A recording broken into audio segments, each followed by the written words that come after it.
Hello friends, എല്ലാവർക്കും ഹാദൂസ് കിച്ചണിലേക്ക് സ്വാഗതം. ഇന്ന് നമ്മൾ പപ്പായ കൊണ്ടൊരു അടിപൊളി ടേസ്റ്റി ആയിട്ടുള്ളൊരു തോരൻ്റെ റെസിപ്പിയാണ് ചെയ്യാൻ പോകുന്നത്.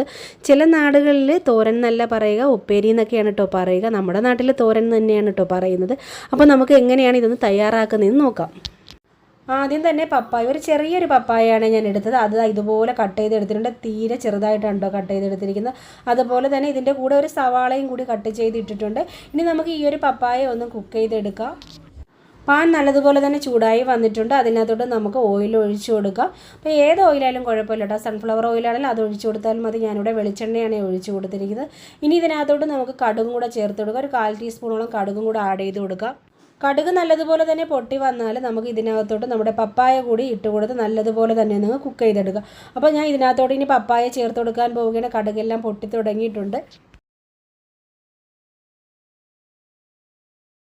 പപ്പായ ഇട്ട് കൊടുത്തതിന് ശേഷം നമുക്ക് ഇതിനെ നല്ലതുപോലെ തന്നെ ഒന്ന് ഇളക്കി കൊടുക്കേണ്ടതായിട്ടുണ്ട്. അപ്പോൾ നല്ലതുപോലെ ഇളക്കി കൊടുത്തിട്ട് ആവശ്യത്തിന് ഉപ്പും കൂടെ ചേർത്തിട്ടാണ് നമ്മളിതിനെ ഒന്ന് മൂടി വെച്ച് വേവിച്ചെടുക്കാൻ പോകുന്നത്.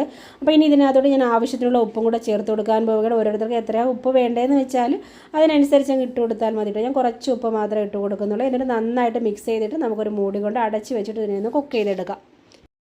ഇത് കുക്കായി വരുന്ന സമയം കൂടി ഇതിനാവശ്യമായ അരപ്പ് കൂടി നമുക്ക് തയ്യാറാക്കി എടുക്കാം.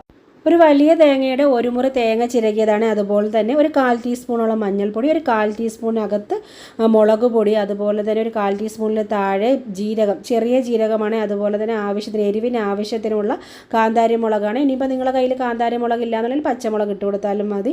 അതുപോലെ തന്നെ ചെറിയ ഉള്ളി അരിഞ്ഞതാണ്. അപ്പോൾ മുളക് ഏതായാലും കുഴപ്പമില്ല കേട്ടോ. എത്ര എരിവ് വേണമെന്ന് വെച്ചാൽ അതിനനുസരിച്ച് ഇട്ട് കൊടുത്താലും മതി. ഞാൻ കുറച്ചധികം എരിവിന് വേണ്ടിയിട്ടാണ് ഇത്രയും ചേർത്തത്.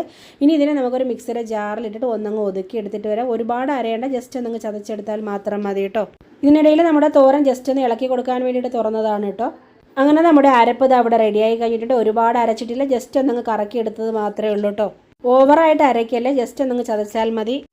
ഈ ഒരു തോരനിൽ ഞാൻ കുറച്ച് ചെറുപയർ കൂടി ചേർക്കുന്നുണ്ട്. അത് ഞാൻ നമ്മുടെ കുക്കറിലിട്ട് ഒന്നങ്ങ് വേവിച്ചെടുത്ത് വെച്ചിട്ടുണ്ട്. കുറച്ച് മാത്രം ചെറുപയറാണ് കേട്ടോ ഞാൻ വേവിച്ചെടുത്തിരിക്കുന്നത്. കണ്ടില്ലേ, നമുക്ക് എത്രയാണ് വേണ്ടതെന്ന് വെച്ചാൽ അതിനനുസരിച്ച് നിങ്ങളൊന്നങ്ങ് വേവിച്ച് വെച്ചാൽ മതി. ഇതും കൂടി ഞാൻ ഇതിനകത്തോട്ട് ആഡ് ചെയ്ത് കൊടുത്തിട്ടാണ് നമ്മുടെ അരപ്പും കൂടി ചേർത്ത് കൊടുക്കാൻ പോകുന്നത്. ഇനി ഇതിനകത്തോട്ട് നമ്മുടെ അരപ്പും കൂടി ചേർത്ത് കൊടുക്കാൻ പോവുകയാണ്. ചെറുപയർ വേവിക്കുന്ന സമയത്ത് കുറച്ച് ഉപ്പും കൂടെ ചേർത്തിട്ട് വേണം കേട്ടോ ചെറുപയർ വേവിക്കാൻ. എങ്കിലേ ആ ഒരു ഉപ്പ് ആ ഒരു ചെറുപയറിലേക്ക് പിടിക്കത്തുള്ളൂ. എന്നിട്ട് നമ്മൾ ഈ ഒരു അരപ്പും കൂടെ ഇട്ട് കൊടുത്ത് കുറച്ച് കറിവേപ്പില തണ്ടും കൂടെ ഇട്ട് കൊടുത്തിട്ട് നമ്മൾ നല്ലതുപോലെ തന്നെ നിങ്ങൾ ഇളക്കി എടുത്ത് കഴിഞ്ഞിട്ട് ആ ഒരു അരപ്പും കൂടെ ഒരു ആവിയിലിരുന്ന് വേവണം കേട്ടോ. അത് കഴിയുമ്പോൾ നമ്മുടെ തോര ഇവിടെ റെഡി ആയിട്ടുണ്ടാവും. ഒരു അരപ്പും കൂടെ ആവിയിലിരുന്ന് ഒന്നങ്ങ് വേവുന്നൊരു സമയം മാത്രം മതി. നമ്മുടെ പപ്പായ നല്ലതുപോലെ തന്നെ വെന്തിട്ടുണ്ട്. അപ്പോൾ നമുക്ക് ആ ഒരു അരപ്പിൻ്റെ പച്ചമണമൊക്കെ മാറണമല്ലോ. അതിന് വേണ്ടിയിട്ട് നമ്മൾ ജസ്റ്റ് നല്ലതുപോലെ ഇളക്കി കൊടുത്തിട്ട് നമുക്കൊരു മൂടി കൊണ്ട് അടച്ച് വെച്ച് കഴിഞ്ഞിട്ട് ഒരു 3-4 മിനിറ്റ് മാത്രം മതി കേട്ടോ. അപ്പോഴത്തേക്കും നമ്മുടെ ടേസ്റ്റി ആയിട്ടുള്ള തോരൻ ഇവിടെ റെഡി ആയിട്ടുണ്ട്. ഉപ്പൊക്കെ നിങ്ങൾ വേണമെങ്കിൽ ഈ ഒരു സമയത്ത് നോക്കിയിട്ട് ആവശ്യത്തിന് ഇട്ട് കൊടുത്താൽ മാത്രം മതി. ഇനി നമുക്കിതൊരു മൂടി കൊണ്ട് അടച്ച് വെച്ചിട്ട് ഒന്നും കൂടെ ഒന്നങ്ങ് ആവി കയറ്റാം. ഒരു 3-4 മിനിറ്റിന് ശേഷം നമ്മൾ തുറന്ന് നോക്കുമ്പോൾ നമ്മുടെ പപ്പായ തോരൻ ഇത് അവിടെ റെഡിയായി കഴിഞ്ഞിട്ടുണ്ട്. നല്ല ടേസ്റ്റാണ്. ചോറിൻ്റെ കൂടെ കഴിക്കാൻ, ചൂടോടെ കഴിക്കാനൊക്കെ നല്ല ടേസ്റ്റാണ്. അതായത് ചെറിയ ചൂടോടെ കഞ്ഞിയോടൊപ്പം കഴിക്കാനായാലും ചോറിനോടൊപ്പം ആയാലും ഇതൊക്കെ നല്ല ടേസ്റ്റി ആയിട്ടുള്ള ഒരു ഹെൽത്തി ആയിട്ടുള്ള റെസിപ്പി തന്നെയാണ്. ചെറുപയറൊക്കെ ഹെൽത്തിയാണ്. അതുപോലെ തന്നെ പപ്പായയ്ക്കൊക്കെ ഒരുപാട് ഗുണവിശേഷങ്ങളുള്ളതാണ്. എല്ലാവർക്കും അറിയാം ഹെൽത്തി ആണെന്നുള്ളത്. അപ്പോൾ തീർച്ചയായിട്ടും എല്ലാവരും ഒന്ന് ട്രൈ ചെയ്ത് നോക്കിയിട്ട് ഫീഡ്ബാക്ക് അറിയിക്കാൻ മറക്കണ്ട.